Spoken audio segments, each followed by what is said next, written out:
Hey guys, and welcome to the first episode of Scratch the Itch, a series where I play indie games from itch.io and try to find ones that scratch that gaming itch we sometimes get. For those unfamiliar with itch.io, it's a platform for indie game developers to host and sell their games. Itch is filled to the brim with games, and my goal is to sift through them and find the good ones.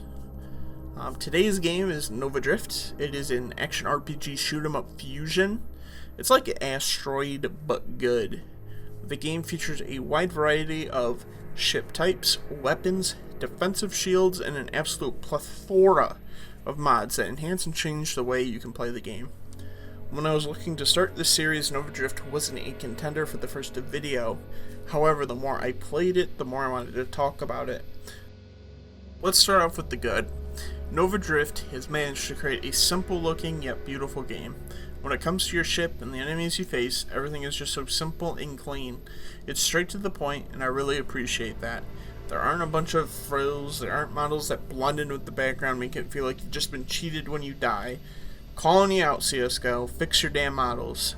And this is all set on top of a beautiful cosmic background. If it weren't for needing to stay alive, I'd probably just watch it scroll by. I absolutely love it. And quickly to touch on the audio, the soundtrack is phenomenal and fits the game really well. Shooting and when enemy ships explode feel very satisfying and impactful. Absolutely well done. I mean, there's not much else to say. These things should be that way for a reason. But you know, some games mess them up.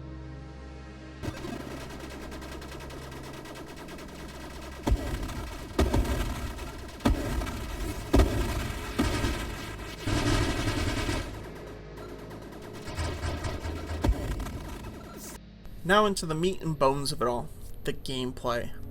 Gameplay is phenomenal. It's a shoot 'em up with the ability to have a relatively unique experience each time you play. I'm still a noob when it comes to playing, so I haven't really unlocked everything.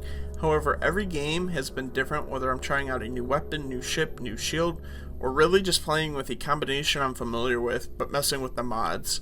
It's a great system that allows for a lot of replayability, and it keeps me playing because it just feels so fresh. With build diversity comes meta. You know, certain weapons, shields, ships, and mod combos are going to be better than others. This can be a good and a bad thing, but frankly, I don't think it really impacts the enjoyment of this game too much. The goal is to go as long as you can, and I think part of the fun is messing with the things to create a combo that can get you the farthest you've ever been. I've tried other player builds, and admittedly I didn't get much farther than I already was getting, but I think that's more on me being a noob. If you're interested in seeing various different builds, definitely be sure to check out the Nova Drift Discord and or check out Ultra C. He's got a ton of build videos up on his channel, and I can't recommend him enough. They currently have a wild metamorphosis mode that adds even more mods on top of the base game. I haven't really touched this mode, but I like the idea a lot, and I will probably like it once I play it. It reminds me of Path of Exile and their leagues, adding new things to spice up the base game.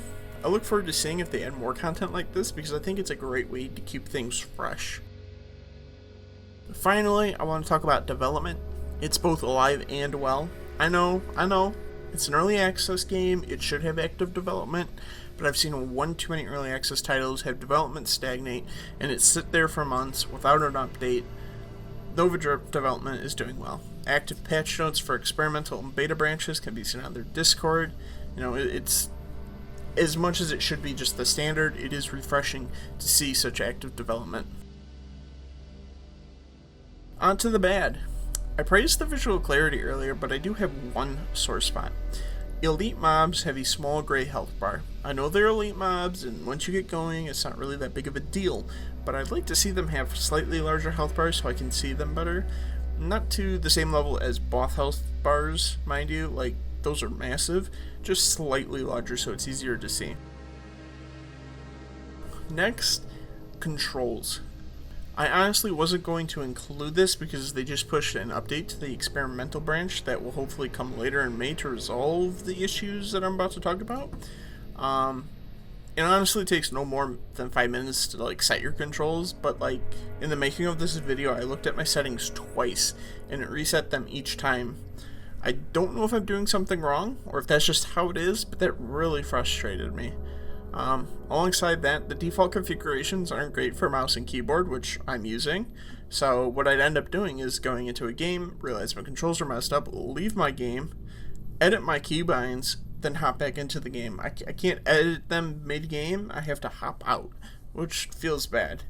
That was just kind of annoying, but it's not really that big of a deal. Like I said, it doesn't take more than 5 minutes to set your keybinds. And hopefully it won't be an issue, once the update is pushed. I'm really glad they're addressing it, because I've seen multiple people mention that the controls are kind of like a sore spot. So really, that's all I have to say on this. There's no ugly. I'd have to be really nitpicky to find something to fit in that category. Overall, though, this game is a fantastic gameplay, visual, and auditory experience, and for a $15 early access game, it's got an amazing amount of replayability and polish to it. I am solidly impressed, and honestly, this game's going into my roster of games that I play regularly, whether that's, sitting down and playing it for a couple hours, or playing it in between queues for another game I'm playing. It's very lightweight, so I can do that, and I like that.